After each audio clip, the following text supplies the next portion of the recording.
So during quarantine, majority of the movies I have been watching have been horror movies, and about 3 to 4 weeks ago, a friend of mine suggested doing a ranking of my top 10 favorite horror movies.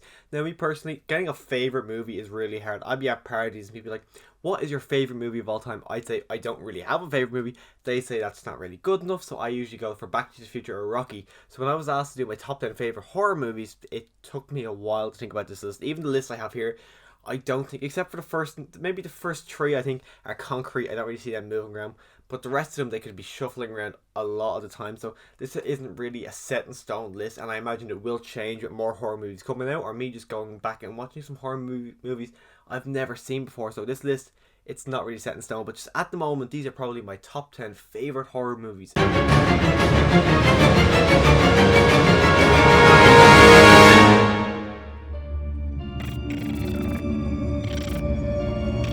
Now make sure just to keep it in mind that I have not seen every horror movie. There's been some horror movie franchises I haven't even touched off, where franchises like the Texas Chainsaw Massacre, I've only ever seen the first one, did not make my list, or even Saw, I've never seen any of those movies, so even if I had seen them, I don't know if they would be in my list, but I've just never seen them, so there's no way I can add them to my list because I've never seen them. So this, honestly, some of them here maybe could shuffle around because there's been some franchises in here where I've only seen the first couple and I haven't continued on. So some, maybe the future installments of the franchise I have not seen yet, they might be on my list. But at the moment, this is just my top 10 favorite horror movies. And so coming in at number 10, I do have A Nightmare on Elm Street. Now, bear in mind, this is the very first movie as well. I've only ever seen 1 to 3. I was contemplating going between this or 3 because 3 is a really good concept of the movie. Having it in that kind of place where they can't sleep, but the first one I think was just, it's really good. All the characters, you got a small surprise cameo from Johnny Depp.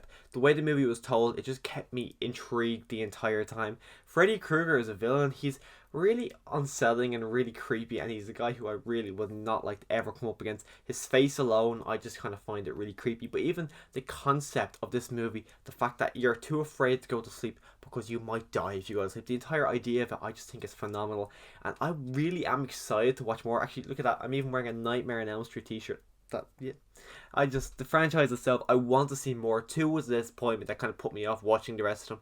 Then I've seen 3 again there at the start of the year, so I do want to continue on. I really am looking forward to seeing Wes Craven's new Nightmare.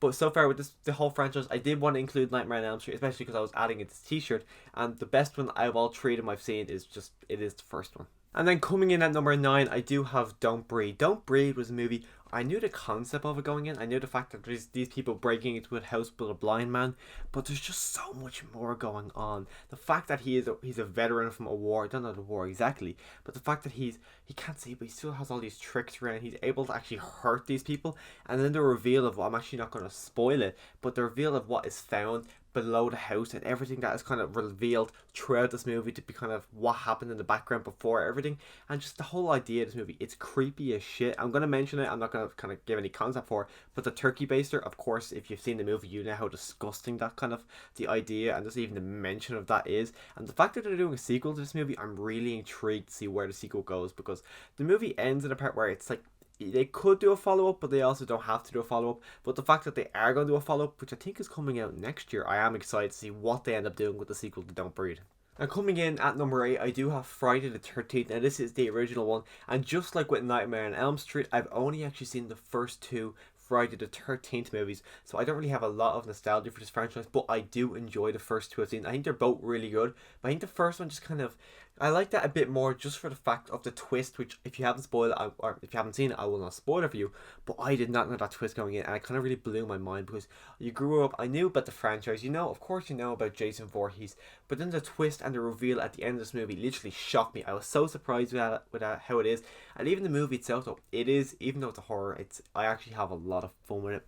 It's surprisingly gory, none of the characters really stand out, but the setting of the movie I enjoy, and just the movie in general, I do really enjoy. I started watching this franchise back in, I want to say it was December, or maybe even whatever Friday the 13th was before that, because I kind of been doing something now. I've seen the first 2, and every time a Friday the 13th movie, or every time the date Friday the 13th rolls around, I've been watching the next installment of the movie. Now, bear in mind, it's only been the first 2, but next time a Friday the 13th rolls around, I will be watching the 3rd one, and you never know, that might be my favourite one, because that's apparently when Jason gets his full-on Jason Voorhees look. So hopefully Friday the 13th or Friday the 13th Part 3 is even better than Part 1 and Part 2, because I actually really do enjoy the first 2 Friday the 13th movies.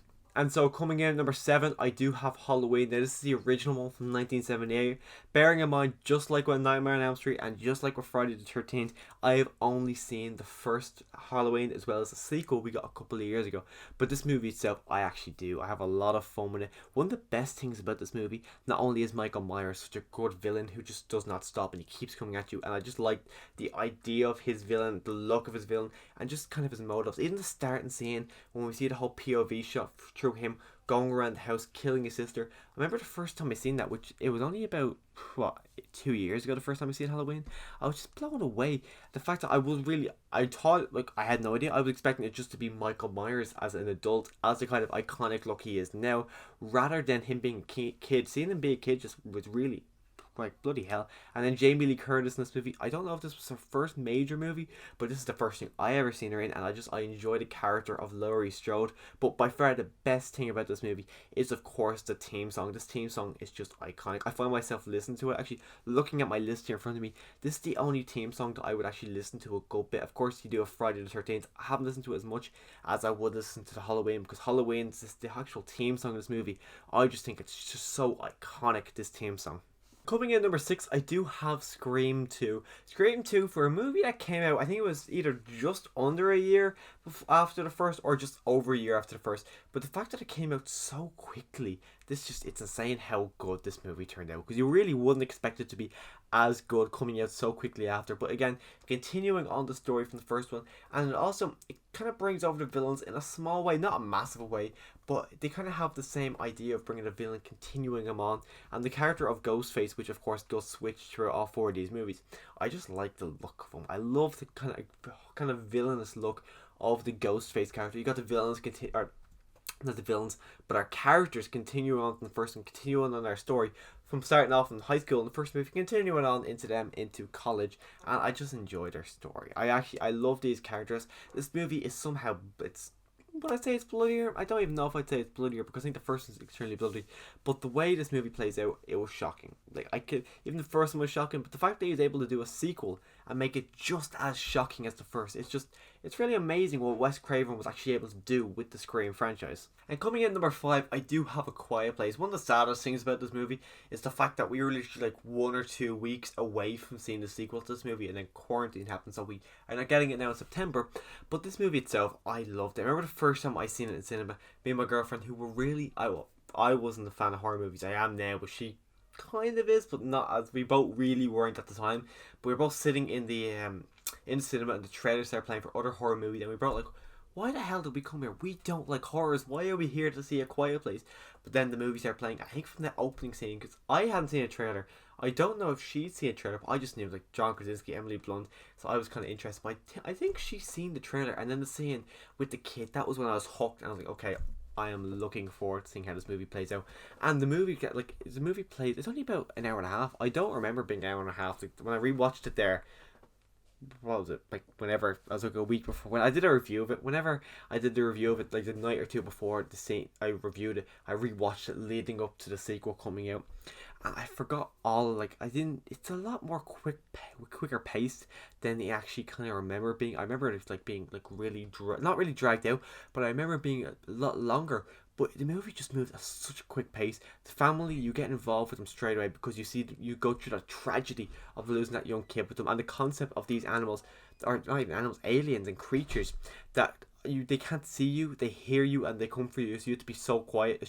It's such a great concept. I'm really excited to see Quiet Place 2, and he's even talking about doing a sequel, so I can't wait to see what they do more with this universe and kind of show off other sections of it. I don't want to see how the world kind of fell apart. That's not something I want to see. I want to see them move more into the world, even show different characters and see how they've survived this somewhat of an apocalypse. And coming in at number 4, I do have The Conjuring. I remember when The Conjuring 2 came out, I was going to say, you know what, I'll watch The Conjuring 1 and I'll go see The Conjuring 2 in cinema. At this time, really, I was not a horror guy. I was terrified.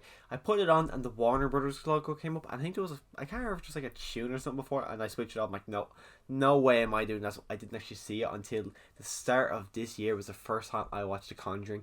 And this is actually the only horror movie to date that has actually scared me. All these other horror movies, I enjoy them. They're really good. But I've never been scared by a horror movie like this horror movie did to me. The characters as well of the Warrens, I actually love the Warrens characters. The two of them, they're just such great characters. Her name is Vivian something, I think the actress's name. And then you got Patrick Wilson. They just work so well, and they feel like such realistic and real characters. They feel like people you would actually know, and that's because they are based off real people.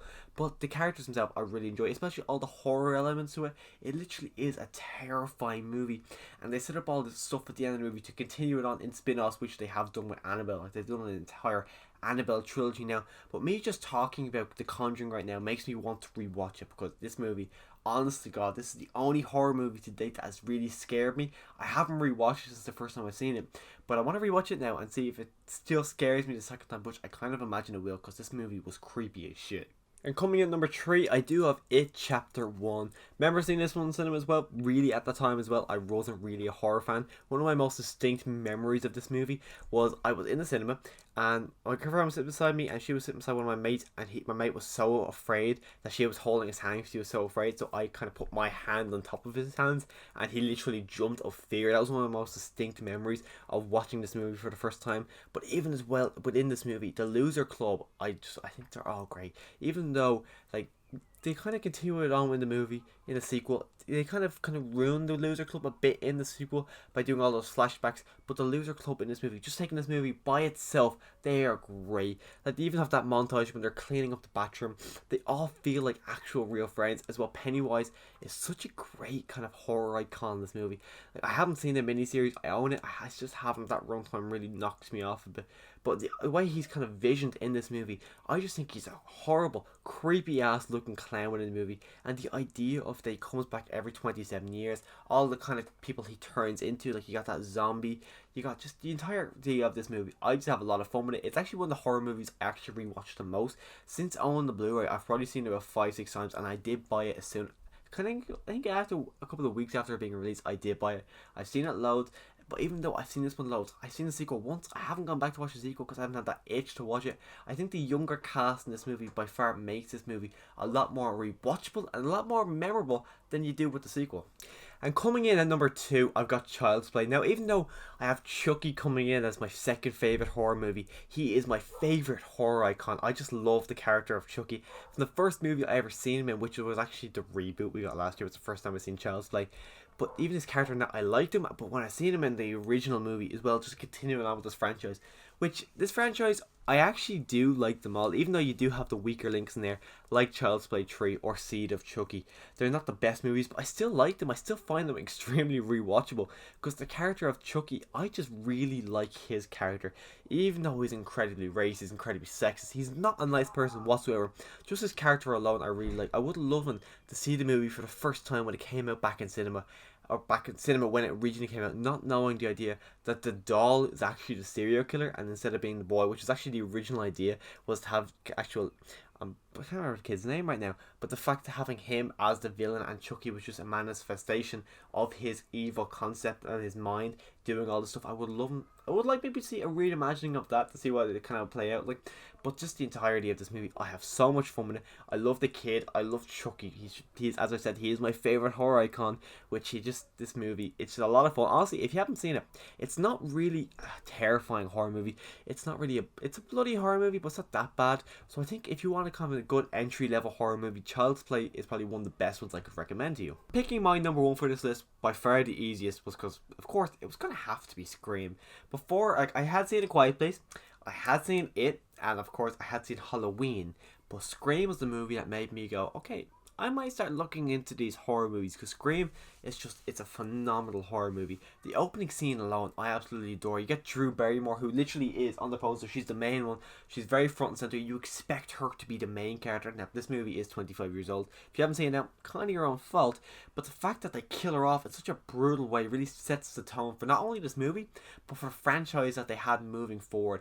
And I just love it. You got Sidney Prescott, which is she's probably my favorite of all the final women of all these kind of horror franchises. Sidney Prescott is by far the best. You got Dewey as well. You actually have Matthew Lillard, that I almost met him back in London Comic Con last year. I was very close to it, but I decided to spend my money elsewhere for some odd reason. So I almost got to meet Matthew Lillard, which would have been really cool to me. You also got Courtney Cox. The first time I didn't know she was in this, I put it on, I'm like, holy shit, there's Monica Geller. The whole idea though as well, the fact that they're making fun of horror movies. You got Ghostface, which is like very very close to second place. Chucky's my favorite horror icon, but then you got Ghostface. He's so close to beating Chucky, but I think Chucky's just a better horror icon himself. But Ghostface himself is just a great kind of horror icon. The whole idea to this movie, it's so fresh, it's so much fun. It's the horror movie I watch the most out of all horror movies, and it's a horror movie that if someone goes to me, what horror movie should I watch? Even though I said Child's Play is a good introduction horror movie, I think if anyone goes, what horror movie should we watch, or what horror movie should I watch, Scream is always my go-to. And if I just want to watch a horror movie without watching a new horror movie, if I just want to watch or re-watch a horror movie just to kind of get in the horror kick, Scream has always been my go-to. Since the first time I've seen it, which is only about a year and a half ago, Scream has always been my go-to for horror movies to re-watch. So that's my ranking of my top 10 favorite horror movies for this moment. It will probably change in the near future if I watch more of them. But if you want to see more horror content from me, I'm going to leave a link right up here for my ranking of all 4 of the Scream movies, and the link right up here for all 4 of the Insidious movies. So if you want to see more horror talk from me, look at these 2 videos. And also if you want to hear more talks, I'm going to do a ranking of all 7 of the Conjuring movies. So if you want to see that, click the subscribe button as well. Talking about Child's Play makes me want to talk about Child's Play even more. So I'm going to rewatch a couple of them, and then I'm going to do a ranking of the Child's Play movies. So as well, if you want to see that, and it's more the distant future than the Conjuring ranking. But if you do want to see both of those videos, make sure you click the subscribe button so you can come back whenever I do that ranking. And as always, thanks for watching. Oh yeah, also, what's your favorite scary movie?